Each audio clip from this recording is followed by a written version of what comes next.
What are some tells of people who are not being truthful, completely truthful with you, or who are trying to manipulate you? And this is for people who are going on a date with somebody for the first and second time. Pay attention to these little subtle things, because you'd be surprised how much they can really tell about somebody. And it's not. I have to give a disclaimer that it doesn't. If somebody does, exhibit some of these things, it doesn't automatically mean that they're lying or, they're performing. But they're things to pay attention to, and also pay attention to how it makes you feel, not only in the moment but after the date. That's really important, and I'm going to try to get into that a little bit. When you first go out with somebody that you don't know, you only know what they've presented to you. And there's a whole lot more to it. Good, bad, or, whatever. There's a lot more to somebody than just what they presented. And most people are performing.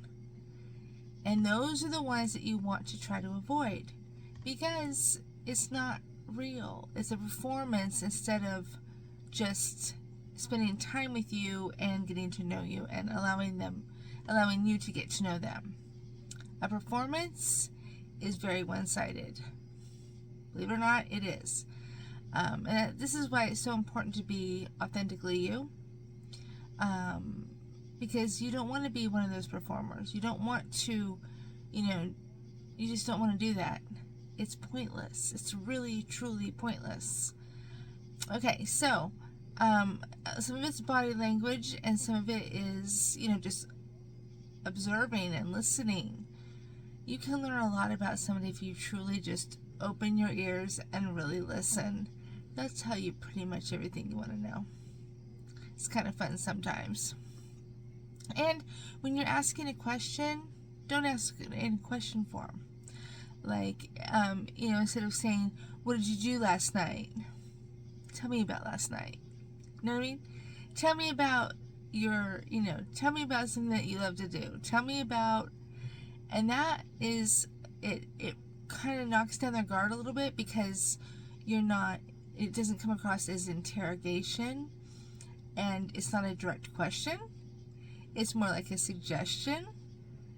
Tell me about the things that you love to do. Tell me about your favorite food. Tell me about your favorite restaurant. Tell me about your favorite childhood memory. Things like that. That will give you a lot of information. The way they answer it. And also, if you're asking questions, they're not open-ended. They're like yes, no, maybe, sometimes, I don't know. Those kind of answers. And those kind of answers are not going to give you very much information to take with you after the date. But body language. And everybody's different, and if you don't know their baseline, like what their common, mannerisms are, the most typical thing is when somebody goes like into deep thought or is thinking about something, typically they'll look down. And usually to the left, but sometimes to the right, just depends. That's just a typical, they're looking for information within themselves. Like it's either what do I need to say to make this person happy? What do I need to say to change the subject? It's one of those kind of things. Pay attention to that. And also pay attention to how you feel when you're having the conversation with them. If you feel really great when you're having the conversation with them, but then when you leave, you kind of feel not so good, that means that they struck dopamine in you, and you're having a dopamine crash.